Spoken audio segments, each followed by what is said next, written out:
کیا آپ تصور کر سکتے ہیں کہ ایک شخص جسے اس کے اپنے بھائیوں نے بچپن میں کنویں میں پھینک دیا ہو، سالوں بعد وہی بھائی اس کے سامنے محتاج بن کر کھڑے ہوں؟ یہ لمحہ تاریخ کا ایسا لمحہ تھا جب تقدیر نے حیران کن انداز میں پلٹا کھایا۔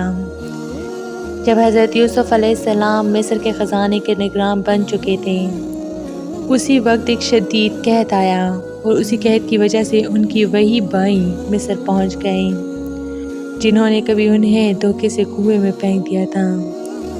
لیکن حیرت کی بات یہ ہے کہ بھائی انہیں پہچان نہ سکیں۔ پھر ایک دن ایسا آیا جب حضرت یوسف علیہ السلام نے اچانک ان سے پوچھا، کیا تمہیں یاد ہے کہ تم نے یوسف کے ساتھ کیا کیا تھا؟ یہ سن کر بھائیوں کے قدموں تلے زمین نکل گئی۔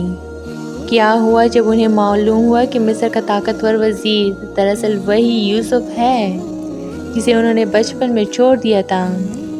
اور وہ کون سا لمحہ تھا جب ایک باپ کی کھوئی ہوئی بینائی واپس آ گئی؟ آئیے سنتے ہیں حضرت یوسف علیہ السلام کی زندگی کی کہانی کا آخری اور سب سے جذباتی حصہ، بھائیوں سے ملاقات اور خواب کی تکمیل۔ وقت تیزی سے گزر چکا تھا۔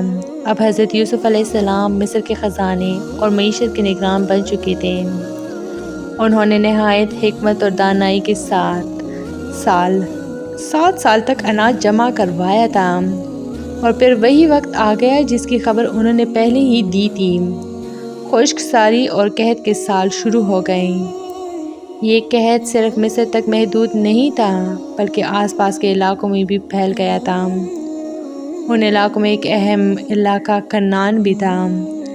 یہ وہی جگہ تھی جہاں حضرت یوسف علیہ السلام کے والد حضرت یعقوب علیہ السلام اور ان کے بیٹے رہتے تھے۔